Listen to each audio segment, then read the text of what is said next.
Hey everyone, welcome back to Corporate Decoder. Today we are diving into a report from Veracyte, a company that is trying to improve the treatment of diseases by offering genomic tests.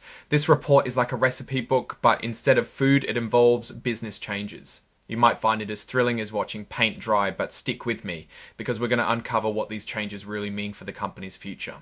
Before we start, if you appreciate getting straight insights from corporate documents, make sure you're subscribed and join our Discord community where we discuss all things corporate. The link is in the description. This report is called an 8K, which companies file when big stuff happens that investors need to know about. The date on this report is June 17, 2025, which means this is when the event being reported happened. The big news here is about changes to Veracyte's stock plan, which influences how the company attracts and retains talent. Basically, they have a plan to give employees company stock as a reward, which is part of how they get paid. They're making some adjustments to this plan to have more shares available. Think of it like adding more money to the bonus pool, hoping to keep employees happy and motivate them. Now, let's talk about what the shareholders, the people who own the company, voted on at their annual meeting. There were a few key votes that tell us what direction the company is headed. We will only be focusing on the important numbers. First, they voted on who should be on the board of directors, which is like voting for team captains of a sports team. The people who got the most votes were Eli Akbar, Muna Bunji, Karen Eastham, Jens Holstein, Tom Miller, Brent Schaefer, and Mark Stapley. Most people voted for these people to be on the board with numbers in the millions, while others either voted against or abstained or didn't vote. Basically, the shareholders picked their leaders for the year ahead.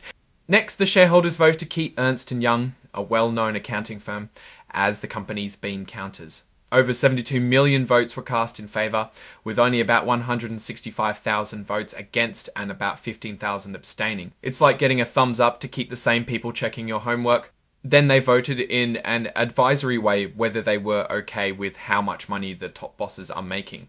Around 67.8 million voted yes, while about 1.8 million voted no. It's like giving a grade to the teacher, except this grade isn't binding. The shareholders also decided how often they want to give that grade to the top bosses. The overwhelming majority, about 66.8 million, voted to have this vote every year. It's like deciding how often you should check in to make sure things are on track, opting to do it every single year. Finally, the shareholders voted on whether to approve the change to the stock plan approved early in the meeting. About 50.6 million people voted yes, while about 19 million people voted no. The change was approved to have more shares available for employee incentives. This report also includes other paperwork as exhibits. One key document is the updated version of the 2023 Equity Incentive Plan, which explains how the stock option plan works in more detail. This whole thing is like checking the company's rules that they use regarding stocks. Now, let's move on to my take on Veracyte. Veracyte is trying to improve the treatment of diseases using technology that can analyze genes in the human body. Their success depends on innovation. If their competitors come up with better tests, Veracyte could lose customers. The company needs to make sure their research and development is top-notch or they might be left behind. Also, this stock plan change suggests Veracyte wants to keep its employees motivated. That is, keep them paid, making sure they're happy and sticking around. This company's annual meeting shows us they want to keep moving in a direction they believe to be positive. So Veracyte has positive goals, and its ability to adapt to the market will decide if they reach said goals. I think the company will keep improving in the future as they are constantly looking to make improvements to their practice. Alright, that's our breakdown of Veracyte's latest filing. What's your take on these decisions and what they signal for the company's future?